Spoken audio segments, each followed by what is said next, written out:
This is Unit 1, Week 2, Question 3. What happened in 1619? All right, 1619, really important year. Three major things happened that completely impact America.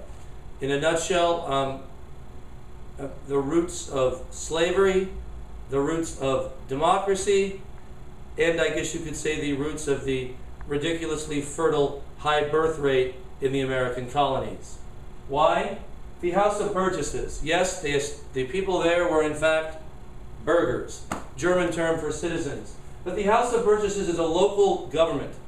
This colony was essentially controlled by England.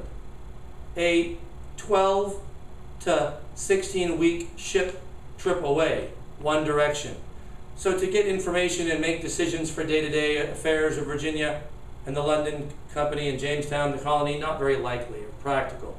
So they were given local self-rule. So the fact that they would meet to make local decisions means that the principle of democracy, or the principle of elected representative government, takes off very early in the English colonies in North America. The second is that in 1619, the first Africans arrive in North America. They're brought there traded by a Dutch slave trader. They don't come as slaves, they come as indentured servants to serve a period of time to cover the cost of their passage. But within 50 years after this, slavery is deeply rooted. They create slave codes, create an entire legal culture to keep people enslaved.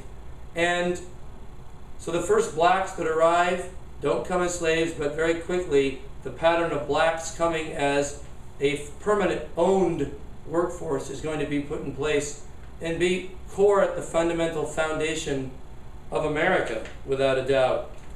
And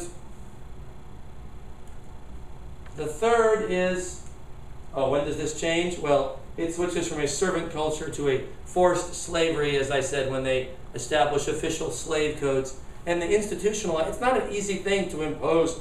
No one likes slavery, but if it's incredibly economically beneficial, they might see the cause, as they did, to create an entire legal system and a defense system to keep this difficult system in place to promote their own economic growth and benefits.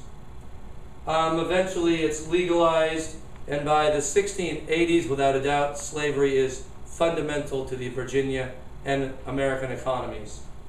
And D, the last thing, 1619, the colony is finally not starving. People aren't dying in record numbers to be resupplied only by those that come later. So the first load of women, who are essentially shipped off to meet men think about this, these are women signing up to go somewhere to meet men that they don't even know in a foreign country.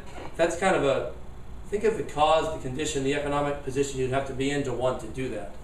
But the fact that women arrive begins to establish families.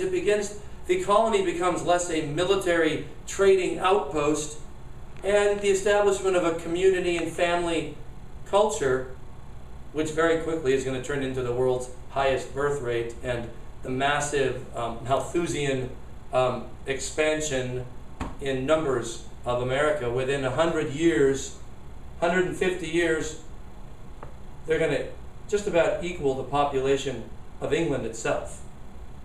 Anyways, thanks for joining the Happy House of History, and that's it from some guy in a Hawaiian shirt.